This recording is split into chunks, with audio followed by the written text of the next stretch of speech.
नमस्कार, मैं हूं शरद द्विवेदी और आज का हमारा मुद्दा है 2028 का रण जिताएगा प्रशिक्षण।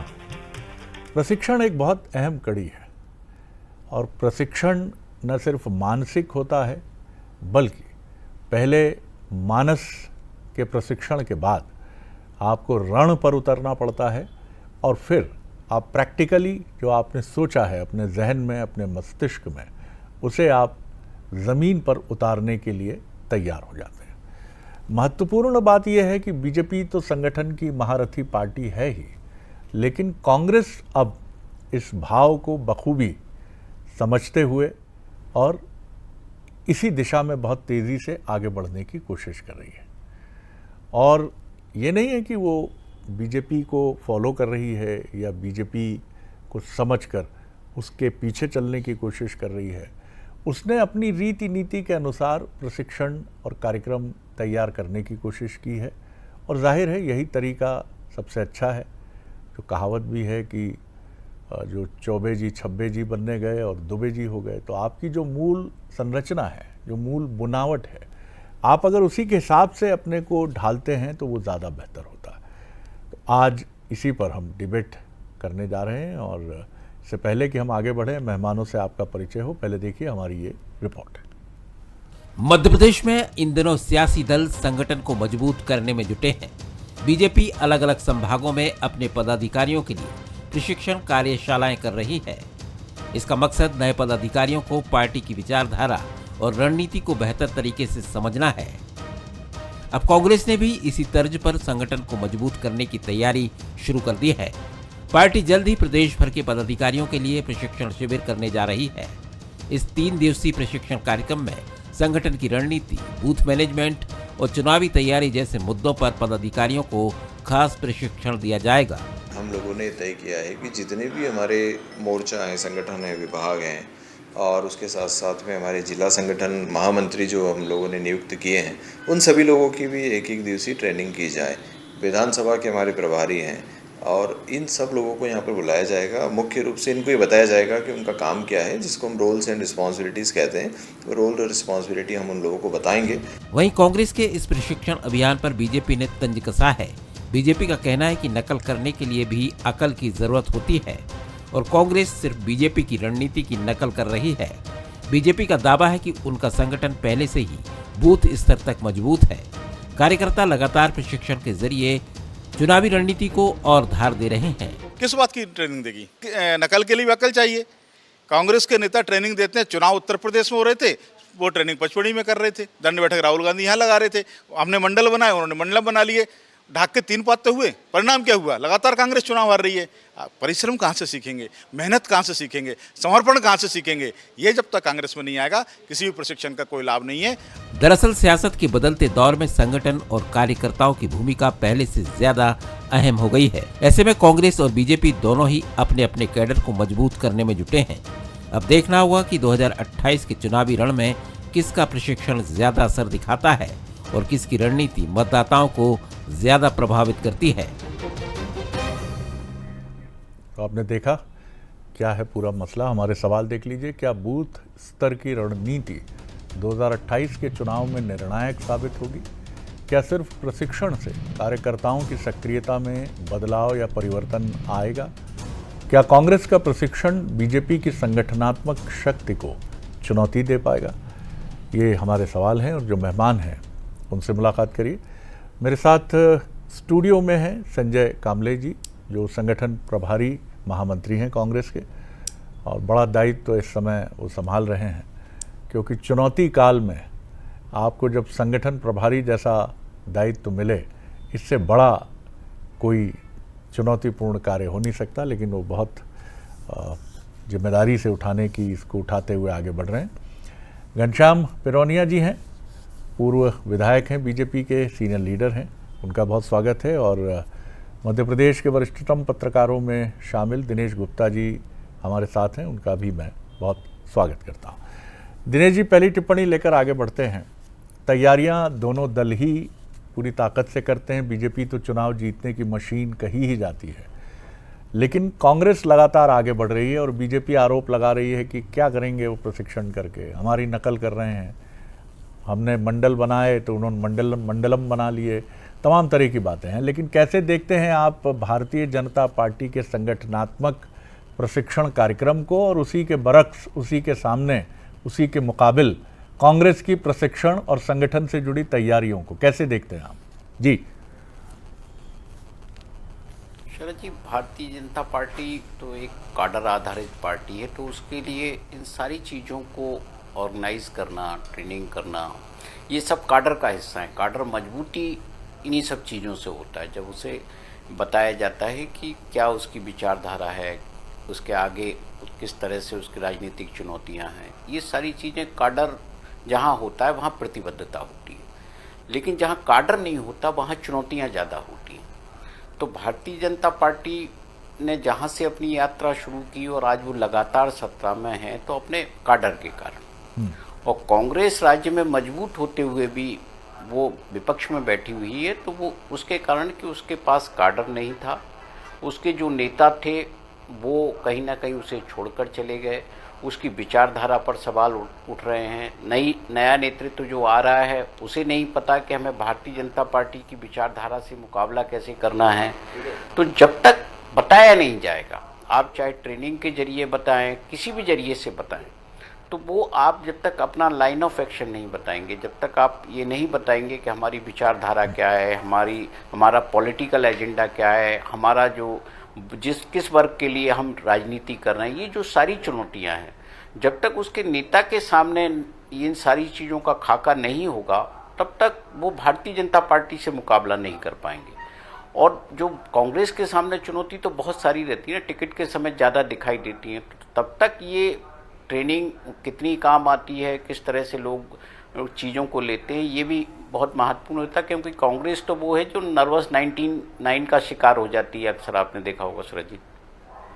बिल्कुल सही कहा आपने। लेकिन ये भी बात है कि अभी हम एक कांग्रेस के युवा नेता से छत्तीसगढ़ में हमारी बात हो रही थी, तो हमने उनसे ये सवाल किया, तो उन्होंने कहा राहुल गांधी चाहते हैं कि मूल काडर यानी कांग्रेस की जो दर्शन और चिंतन से जुड़ा व्यक्ति है वही रुके कांग्रेस में, और जो काडर से नहीं जुड़ा है कांग्रेस के वो चला जाए, जिससे ये फ़र्क भी पता चल जाए कि कौन चला गया, कौन कांग्रेस से प्यार करता था, कांग्रेस के साथ अंतिम समय तक बना रहा, और कौन चला गया।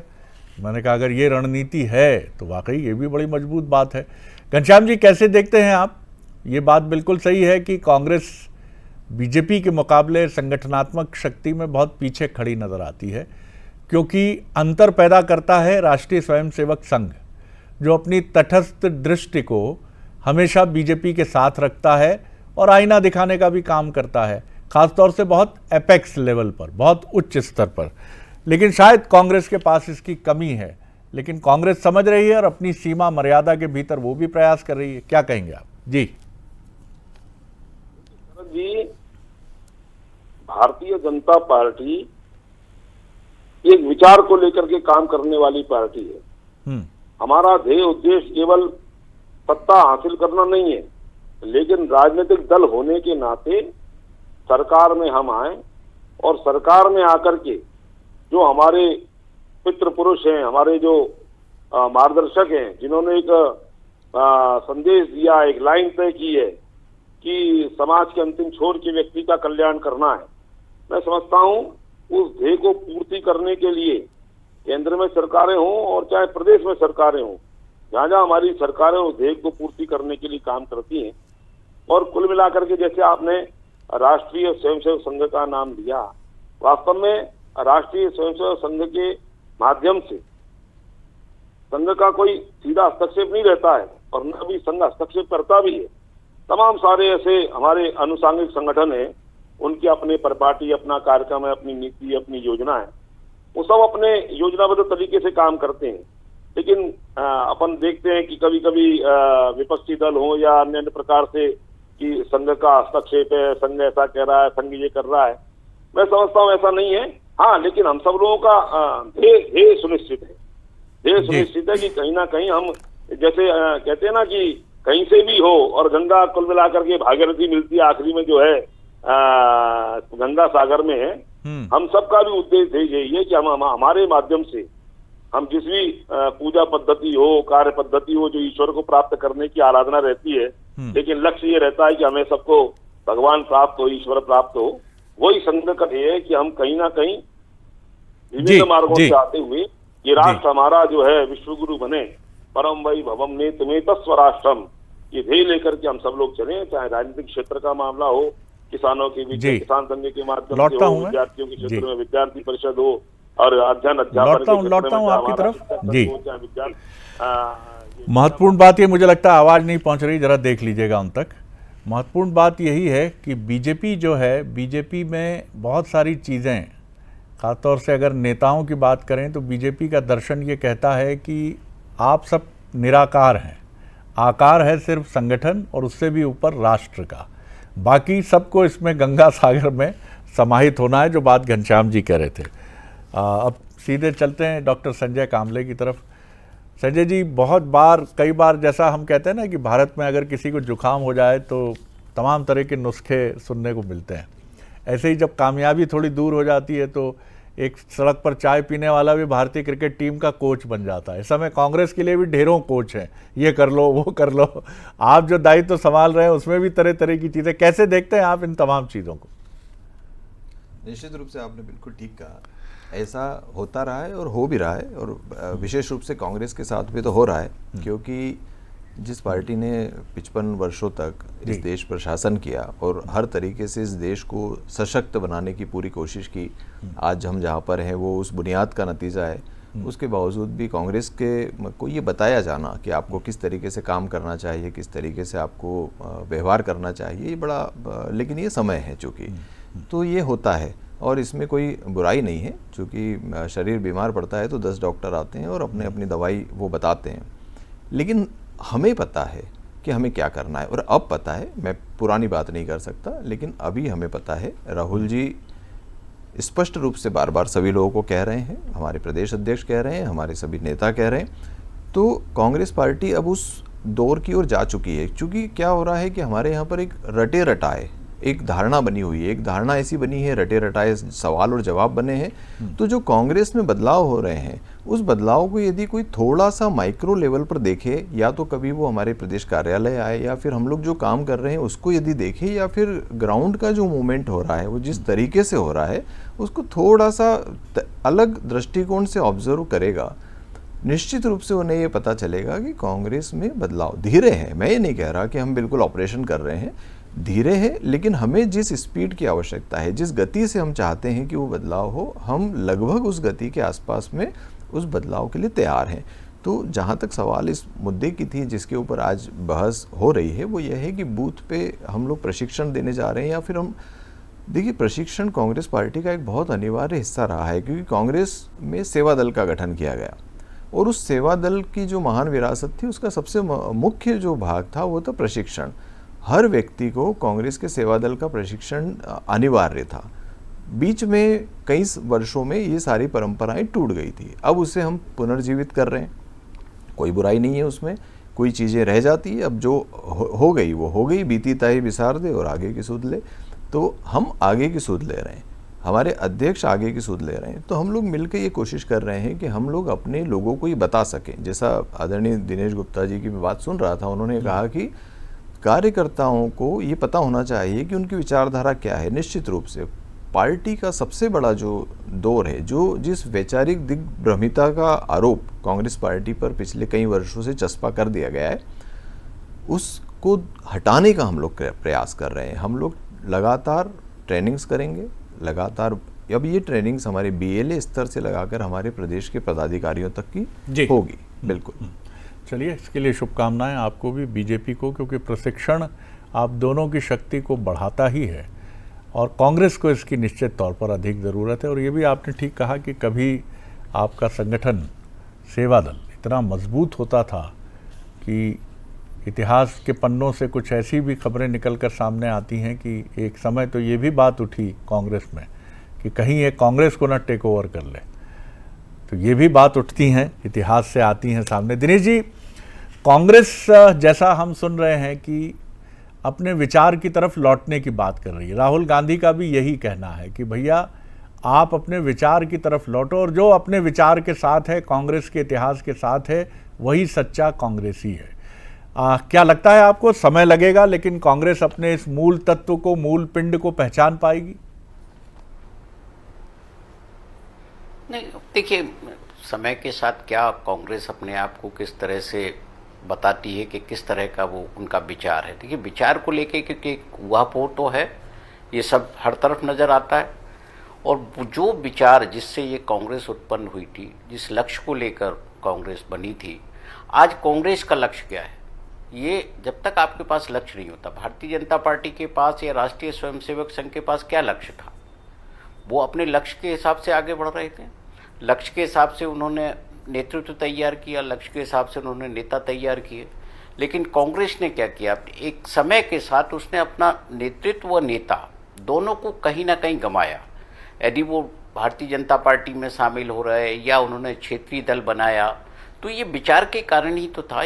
जो विचारों का जो मतभेद है कि हर राज्य अपने हिसाब से विचार की बात करता है, तो एक विचार जब होगा तो हो सकता है कि एकजुटता रहे, और विचार को हर स्तर पर स्पष्ट करना होगा, क्योंकि यदि आपके नेता और कार्यकर्ता में विचार स्पष्ट होगा तो वो जनता को बता पाएंगे कि हमारा मौजूदा दौर में जो विचार है वो क्यों महत्वपूर्ण है, जो सत्ताधारी दल है वो क्यों इस विचार को स्वीकार नहीं कर रही।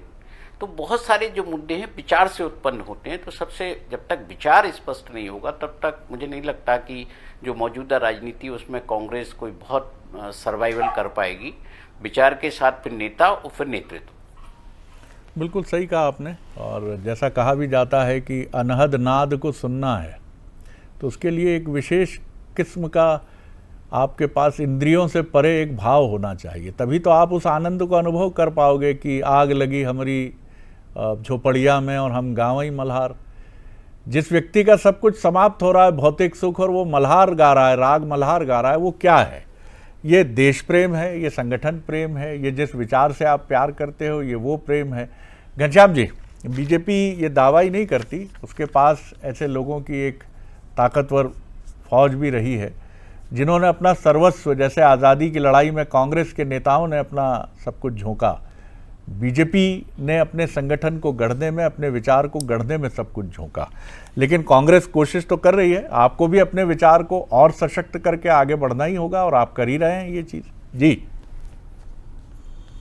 शरद जी, बिल्कुल सही कहा आपने, लेकिन मैं इसमें थोड़ा सा निवेदन करता हूं। केवल कांग्रेस ने ही जो आजादी की बात अपन ने करी है, केवल उसने ही अपना आहुति देने का काम नहीं किया है। हम सबको विदित है कि कांग्रेस उस जमाने में एक प्लेटफॉर्म थी, और उसके माध्यम से सारे के सारे देशभक्त लोग और देश को आजाद कराना चाहते थे, देश की लड़ाई लड़ रहे थे।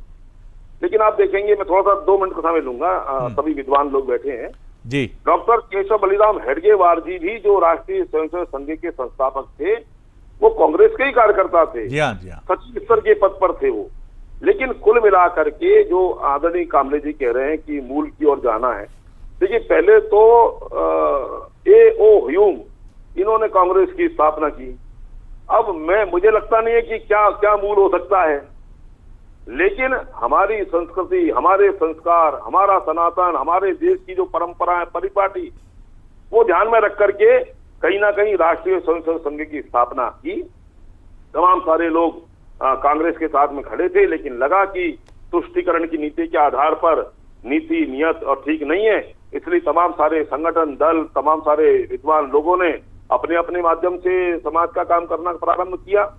और ये सही कहा आपने, हमारे कामले जी ने भी कहा कि एक जमाने में सेवा दल था, तो सेवा दल की भी स्थापना संघ की स्थापना के समकक्ष हुई थी। डॉक्टर हार्डीकर ने सेवा दल की स्थापना की, लेकिन आज सेवा दल कहाँ दिखाई देता है। लेकिन उस समय भी राष्ट्रीय स्वयंसेवक संघ के अंदर आने वाले सभी स्वयंसेवक कार्यकर्ता स्वयं के भाव से आते थे, कोई उसमें तनख्वाह नहीं है, कोई उसमें ये इस प्रकार का भाव नहीं है। लेकिन वो कहा ना, पतत्वई सकाय, हमारा ये काया है, हमारा ये अंग है, हमारा ये सब कुछ है, वो मातृभूमि को समर्पित है। ये जो समर्पण का भाव है, देश का भाव है, देशभक्ति का भाव है, ये राष्ट्रीय स्वयंसेवक संघ के माध्यम से आता है। और उस उद्देश्य को लेकर के मैंने कहा विभिन्न माध्यम से हम लोग सब लगे हुए हैं और उसमें काम कर रहे हैं। लेकिन आप निश्चिंत रहें, हमारी कार्य पद्धति, हमारा विचार हमारे कार्य करने का जो तरीका है, पद्धति है, मैं समझता हूँ ठीक है, कांग्रेस को प्रयास करना चाहिए। और अगर वो हमसे प्रेरणा लेकर के वो कुछ सीखना चाहते हैं तो हम उनका स्वागत करते हैं। लेकिन कुल मिलाकर के हमारा ध्येय उद्देश्य सत्ता प्राप्त करना नहीं रहता है। सत्ता के माध्यम से हम कैसे सेवा करें और उसके माध्यम से हमारा जो एक हमारा सपना है, हमारे युगदस्ताओं का, हमारे महापुरुषों का, कि ऐसा भारत का निर्माण होना चाहिए, उस भारत के निर्माण में हम सब लोग लगे हैं। और आप निश्चिंत रहें, नरेंद्र मोदी जी जो कहते हैं कि आने वाले इसमें हम जो विकसित भारत का निर्माण करेंगे, और उस विकसित भारत के निर्माण में सब लोग लगे हुए हैं और जनता जनार्दन उनके साथ में खड़ी हुई है, ये समझ में आता है जी। बिल्कुल ठीक बात है। आगे बढ़िए आप आगे, और उससे कौन ऐतराज करेगा कि हमको एक विकसित और समर्थ भारत गढ़ना है, और उससे कौन असहमति व्यक्त करेगा। बिल्कुल ही गढ़ना है, आगे बढ़ना चाहिए, और आप सभी का कंट्रीब्यूशन है इसमें। संजय जी, यही बड़ा सवाल है कि आप विचार की रोशनी से अपने कार्यकर्ताओं का मन कैसे रोशन करेंगे, क्योंकि ये चीज़ हो गई तो चीज़ बहुत आसान हो गई। फिर ये द्वंद्व खत्म हो जाएगा कि मैं क्या कर रहा हूँ, क्यों कर रहा हूँ। लक्ष्य भी मिल गया, समर्पण भी आ गया, और आपके मन में ये भाव है कि नहीं, मैं इतिहास में तो अपना नाम दर्ज करा ही रहा हूँ, मुझे कुछ मिले या ना मिले। बिल्कुल। इसके पहले कि मैं इस मुद्दे की ओर बात करूं, आदरणीय घनश्याम जी ने जो बात कही है, मैं उसका जवाब देना ज़रूरी समझता हूं। इसलिए ज़रूरी समझता हूं चूँकि हालांकि ये विषय नहीं है आज की हमारी डिबेट का। न केवल ए.ओ. ह्यूम साहब ने कांग्रेस की स्थापना की, बल्कि कांग्रेस के जो अध्यक्ष रहे उसमें अलग अलग धर्मों के, जातियों के, संप्रदाय के और विदेशियों के भी, यानी अंग्रेज भी उसके अध्यक्ष रहे। इसमें कोई बात नहीं है, क्योंकि कई अंग्रेज ऐसे थे जो देशभक्त थे, जो चाहते थे, जो देखते थे कि भारतीय लोग किस प्रकार की गुलामी में ग्रसित हैं और हम चाहते हैं कि भारत आज़ाद हो। तो ऐसे राष्ट्रवादी जो लोग थे, एनी बेसेंट जैसे लोग थे, जिन्होंने कांग्रेस के अध्यक्ष रहे, जॉर्ज यूल रहे, तमाम तरीके के जो लोग थे वो सब रहे। हिंदू, मुस्लिम, सिख, ईसाई, पारसी, यहूदी, जिसे आज हम हिंदुस्तान कहते हैं, जिसे आज हम सनातन धर्म कहते हैं, उसकी जो देन थी, उसका जो पूरा प्रकाश था, वो हमारे भारत के संविधान में निहित है। और उस संविधान में पंडित जवाहरलाल नेहरू जी की मुख्य रूप से, विशेष रूप से ये जोर था, सारी चीज़ें, सारी लाइंस संस्कृत में लिखी हुई हैं और सुनहरे अक्षरों में, सोने की पॉलिश से लिखी हुई है। जितने आप इंस्टीट्यूशंस जिनकी स्थापना आज़ादी के बाद हुई, सबके नाम, चाहे आप देखिए भारतीय जीवन बीमा निगम है, योगर जो उसका वाक्य है, योग क्षेमम वहाम्यहम, जी, संस्कृत का है। भारतीय सेना का देख लीजिए आप, हर चीज का जो वाक्य है वो भारत की संस्कृति को पूरी तरीके से प्रतिबिंबित करता है। जो आज़ादी का आंदोलन हुआ, उस आज़ादी के आंदोलन में सारे लोगों ने अपना अपना कम ज़्यादा जो भी परिस्थिति थी उसमें योगदान दिया, किसी का नकारा नहीं जा सकता। लेकिन निश्चित रूप से कांग्रेस पार्टी ने इस देश की आज़ादी के आंदोलन का न केवल नेतृत्व किया, उस विपरीत परिस्थिति में जब दूसरे महायुद्ध में पूरा विश्व समाप्त होने के कगार पर था, एक गुटनिरपेक्ष आंदोलन के माध्यम से इस देश को विकास की ओर लेके गए और विकसित भारत बनाने के लिए पूरा किया। वंदे मातरम हो, चाहे जितने गान आज सारे लोग गा रहे हैं, ये सारे गान, सब चीज़ें जो देन है, वो देन कांग्रेस की देन है और इस बात को हम नकार नहीं सकते। जहाँ तक सवाल है किसी के सीखने का, तो निश्चित रूप से मैं इस बात को मानता हूँ कि आज आरएसएस भी है, यदि उसने काली टोपी और हाफ पैंट पहनना सीखी तो उन्होंने भी तो मुसोलिनी से ही सीखी थी। वो तो कोई ना कोई कहीं ना कहीं सीखता ही है, उसमें सीखने में कोई बुराई नहीं। उन्हें लगा कि उस समय में इटली में राष्ट्रवाद है, उसी तरीके से भारत में राष्ट्रवाद लाएंगे। तो सीखना, किसी ने सफ़ेद टोपी पहनना सीखी और किसी ने काली टोपी पहनना सीखी। तो ये अपनी अपनी वक्त के हिसाब से होता है। जब जो ज़रूरतें थी कांग्रेस ने वैसे निर्णय लिए।